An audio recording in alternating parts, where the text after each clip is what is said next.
Marketing hype, first PlayStation 5 Scuf controller, Corsair. These are the ingredients to make the perfect DualSense controller. $230, $260 out the door. It's orange. Change your game. I seen your snap aiming. It's weak. Swappable thumbsticks, anti-friction rings, 4 remappable paddles. You don't get a controller in the box? Call the police. You've been robbed. 3 swappable profiles. I can't even count that high. Rubberized grips that are more satisfying than any rubbers I've experienced. Select 1 or 2 fingers. Dealer's choice. Shove it in the hole. There's accessories under there. A box. 2 pieces of documentation. One's a safety guide. Don't choke anybody out with the USB-C cable. Don't use this thing as a frisbee. The thumbsticks aren't edible. Instruction manual, 7 out of 10. USB-C cable. It's braided, not microfiber. 10 foot. Got the same design as the back of the controller. Rubber tie back. Doesn't stay attached. Will pop you in the eye. 2 additional thumbsticks. 1 short dome. 1 tall, medium domed. 2 pre-installed sticks. Short concaved. Grippy as hell. This controller has a brother. They're both equals. One's from Team Green. One's from Banner Blue. Nobody gives a shit about Team Red, apparently.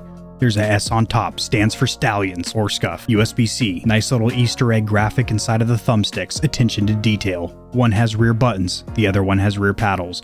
Both a substantial upgrade from Scuf's old janky design. Xbox controller still using AA batteries, break into your mom's vibrator. Mechanical mouse click trigger stops on the Instinct Pro. Adaptive triggers on the Reflex Pro. Same grip design on both, mysteriously feels better on the Reflex. These controllers are both dope, slightly overpriced. Short warranty, and Corsair wants to upsell you on every accessory you don't need. Let's get the review.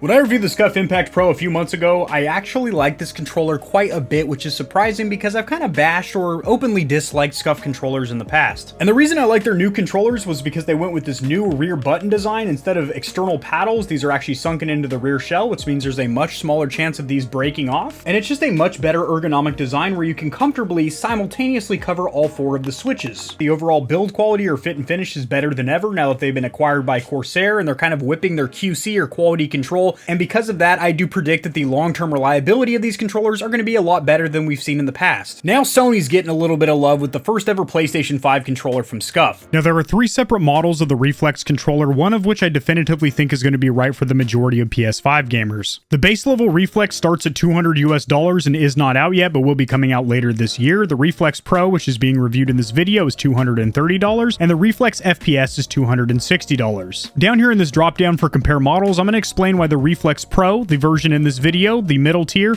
is by far the best option for most PS5 gamers in comparison to the flagship or the entry-level model. All 3 of these controllers share the same 4 remappable rear paddles, same face buttons, D-pad, same swappable analog sticks and anti-friction rings, same battery life. More or less, they are the same controller, minus a couple of features. The base Reflex, which is not currently out yet, will retail for $200. For $30 more, you are getting the high-performance grip, little marketing gimmick name there. But in all honesty, as you're going to hear later during my pros section of this video, it is by far the best rubberized grip I have ever felt on a controller, and in combination with the rubberized or soft touch front shell, it feels amazing. And when you're already spending $200 plus tax on a controller, I really don't think an additional $30 US for a feature that you are actually going to enjoy and get use from is a bad rap. But Kevin, why the hell wouldn't I want to pop for another $30 and get the FPS or first person shooter? Well, you very well might want the flagship model if you belong to one of 3 camps. 1, you only play competitive first-person shooters. You don't play action-adventure games, you don't play racing games, and you don't care about first-party Sony Interactive Entertainment exclusives, such as Horizon Forbidden West, or Gran Turismo, or Ratchet & Clank Rift Apart, or Returnal. Or second camp, you are somebody that strictly plays PlayStation 4 games on your PlayStation 5. Or third camp,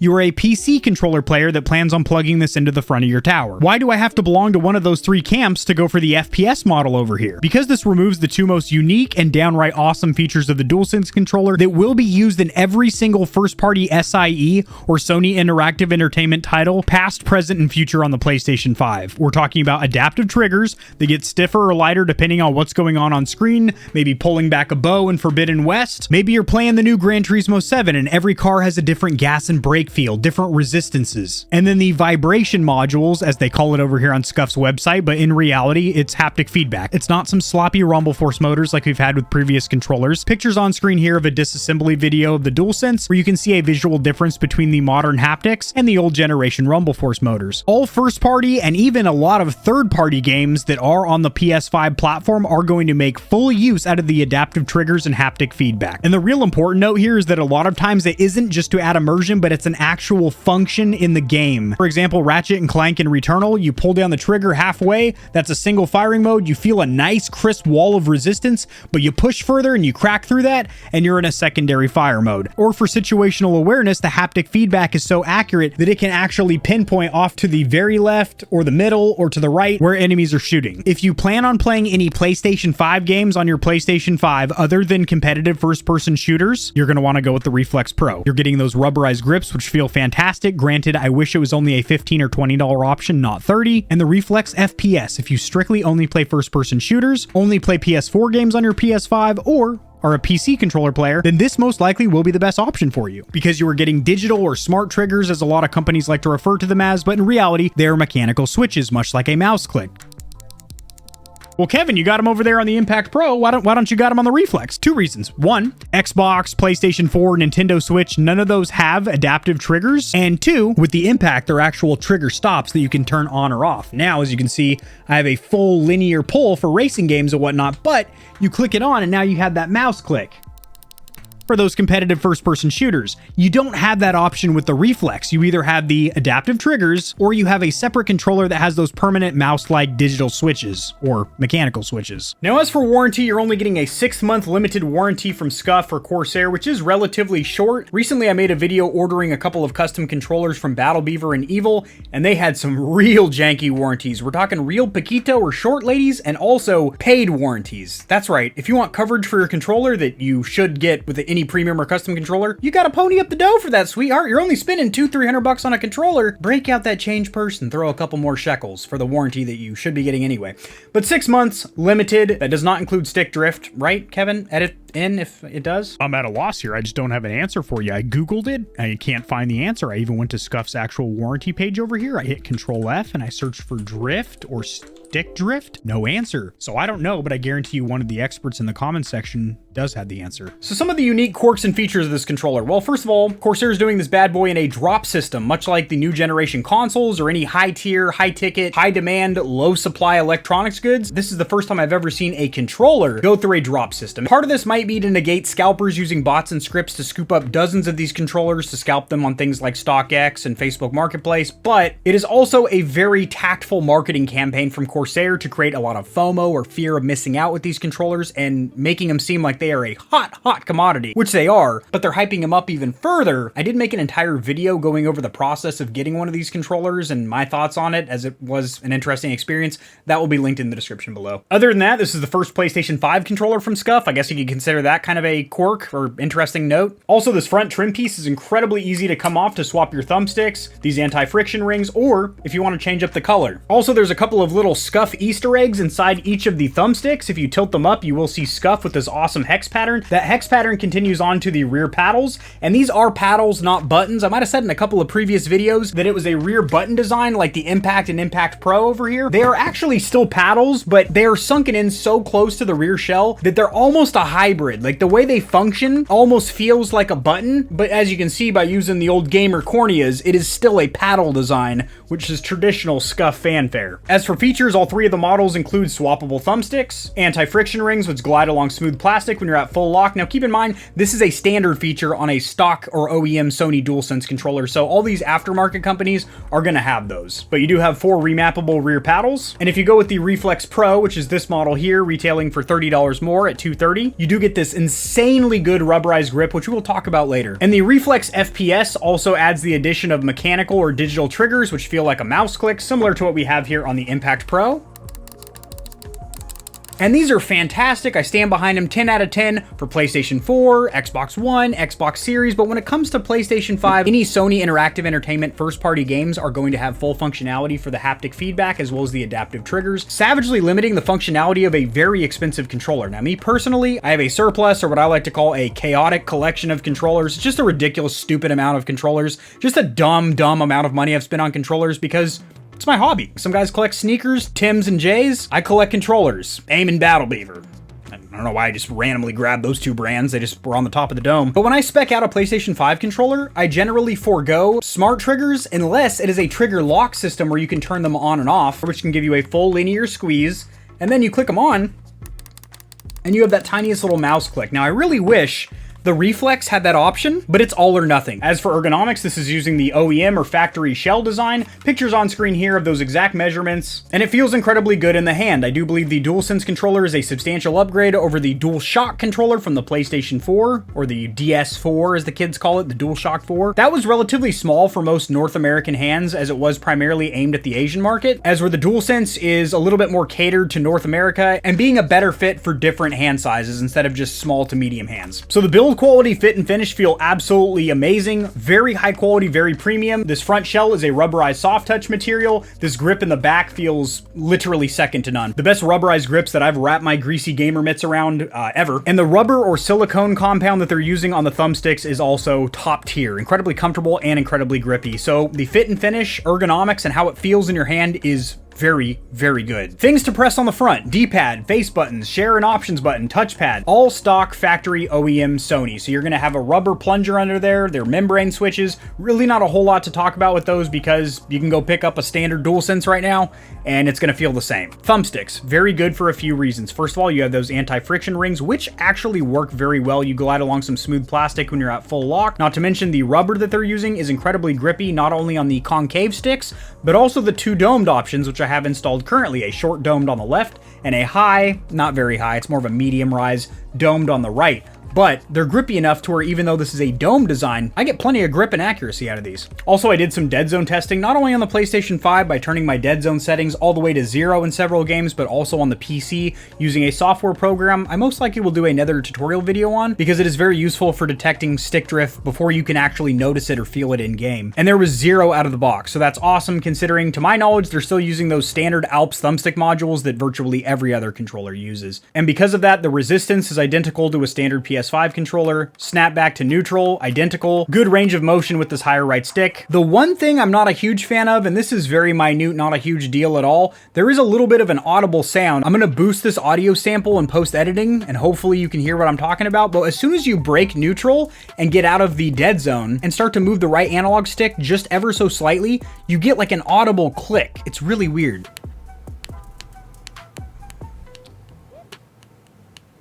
Now, if you have a headset on or you keep your volume cranked pretty high on your soundbar, surround sound, whatever, you're probably never even going to hear that, but there were a couple of times I was gaming in a relatively quiet environment, and I could hear that every time I would break neutral, i.e. get out of the dead zone area and start moving the analog stick. It's kind of weird. Triggers and bumpers. Well, this is going to be a short section. They're factory OEM PS5 DualSense. So bumpers feel good. They're not like a mouse click or anything, just standard membrane. And again, the Reflex FPS model will have the mouse click or digital triggers. Now, the most important part of any premium or custom controller, especially one that is aimed or marketed at the esports demographic, is going to be the rear paddles or rear buttons. These absolutely are fantastic. They're great. Had to build a little suspense there. These are actually really good. Now, this is how you want to naturally hold a DualSense controller, and your middle finger is going to rest inside of this little crevice or this little dip, kind of like a little half pipe for you skaters out there. And what this allows you to do is squeeze inward and activate these two rear buttons, or extend out and press the inner buttons. These are also noticeably quieter than the switches on the Instinct over here, especially the two inward buttons. These are pretty quiet, but these ones, kind of noisy. All 4 of the buttons on the Reflex, and keep in mind the Reflex Base, Pro, and FPS are all going to have the exact same rear paddle module, are really quiet, which is fantastic if you are a live streamer or YouTuber that records gameplay content for VOD, because you're not going to pick up hardly any clicks over your microphone, especially if you're running a dynamic or you have a strong noise gate. So that's really cool. I also do like how quick and easy they are to remap, and you do have 3 different profiles that you can swap through. Quick video showing you how to remap the paddles. Turn the controller on, flip her around, face down, booty up. Press the profile button to switch to 3 profiles. Select the one you want. Hold down the remapping button for 3 seconds. She'll begin to flash. Now press the D-pad, face button, L3, R3, shit, whatever you want, and remap it to the rear paddle by pressing them both simultaneously. You'll see a white light flash, then it'll go back to flashing red, green, blue, whatever profile mode you're in. When you're done, you want to exit mapping mode, hold down the remapping button for another 3 seconds, and it will go solid. Now, much like the Instinct and Instinct Pro, these do take a little bit of getting used to because they are different than virtually any other rear paddle or button system out there. It is incredibly intuitive and you will pick up on it quickly. The only time that you're gonna kind of have to think a little bit about what you're doing is when you're trying to press 2, 3, or even all 4 of the buttons at once. Now granted, you're probably not gonna be hitting all 4 of the face buttons at once, but there are some scenarios where you're trying to slide and then jump, maybe reload, swap a weapon. You're not gonna hold the controller like this. I mean, you very well might, everyone's different, but this just simply is not comfortable, and I don't think it's the way the controller was actually designed to be held. I think this is how Scuf planned to have their controller held, and it makes the most sense. But it is gonna take a little bit of getting used to that, hey, I can actually press both of these buttons at the same time if I just press down in the middle here, or squeeze in this way, I'll hit that one, or extend that way and I'll hit that one. Honestly, a couple of hours of stick time and you'll be an expert with this thing. The only downside of these, and this is only gonna come into play in very long gaming sessions, is the fact that you can legitimately get a small blister or sore right there on the inside of your finger, on your middle. Oh, I'm not trying to give you guys the bird here. You're constantly rubbing up against here and then extending your finger out to press these inner buttons here. So when you're sitting there playing, for example, Horizon Forbidden West, for 9 hours straight. Who did that here recently with the Scuf Reflex in his hand? It was me. I did it. Your fingers can get a little bit sensitive and raw in there. My fingers hurt. Oh, well, now your back's gonna hurt because you just pulled landscaping duty. Anybody else's fingers hurt? It sounds like such a whiny bitch-ass thing to say, but it is legitimately true, and I don't really see any way that Scuf or Corsair could have worked around that. Even if they put some kind of a rubberized coating on here, you're still constantly getting friction in the back of your finger. Not the pad where your fingerprints are, but this outside section here, which is relatively sensitive skin, constantly rubbing against these rear buttons, or paddles, I'm sorry. So just something to keep in note. If you are holding this thing for absolute hours, and you might be wondering to yourself, Kevin, did you say you were playing with that thing for 9 hours? Wouldn't the battery die on it? You would think so, but it didn't. So I keep the microphone constantly muted and also dim the light trim around the touchpad to its lowest possible setting. That does help with battery. Also, like I said, I was playing Forbidden West, which has a lot of cutscenes where you're just sitting there with the controller sitting in your lap or whatever, not really inputting on it. So that probably did help extend the battery life a little bit. Shoot, actually some of those cutscenes were so long the dang thing might have even turned off with my power saving settings. Who knows? If it looks like I was just jogging through my house wearing a full face helmet, it's because I just got out of the shower. So the pros of the Scuf Reflex over here. We'll start with the most notable pro or benefits, and that is going to be this awesome rear paddle design. Yes, I use the word awesome, and it simply is. It's comfortable, they work good. There's really no downside to this. It's a reliable design because they can't really be snapped or broken off because they're sunken in with the rear shell. Like I said, in a long gaming session, other than losing the respect of your wife, you might also get a little blister in your hands from hitting these 2 inner buttons. Next up, the grips on the back absolutely need to be talked about. So right out of the box, when I grabbed this sucker for the first time, I said to myself, ooh, these feel pretty good, pretty grippy, right? As your hands warm up, as you hold this controller more, as you build more friction with it, the longer you game, the more grip this rubber or silicone compound gets. It changes its chemical structure. It evolves 3 times like a Pokemon into its final form, where you are literally one with this controller. If it sounds like I'm really sucking off these back grips, it's because they literally warm up, stretch so they don't pull a hamstring, and then kick you in the ass. These things are awesome. Have more grip than a Ferrari tire. And the weird thing is, the Scuf Instinct Pro for the Xbox Series has the same, quote, rubberized compound on the back, but it feels substantially, noticeably grippier on the Reflex. It looks damn near identical, but peekaboo, how do you do? It does not feel identical. You get substantially more grip on this Reflex controller. Best grips I have ever felt on a controller. Now, the real question is going to be long-term durability. Do they start peeling around the edges? Does this compound wear down and get slick? That is probably one of my favorite features of the controller because it just feels so satisfying to hold, in combination with this soft touch front shell and the rubber that they use on these thumbsticks. I usually don't like rubbers. I don't use them because I don't like the way they feel. These are different. Next up, I do like how fast and easy it is to remap the 4 paddles, and also the fact that you do have 3 customizable profiles. So you can have different rear paddle bindings for 3 different games, or maybe you share this controller with a spouse or a little brother or whatever. You guys can all have different profiles, which is pretty sick.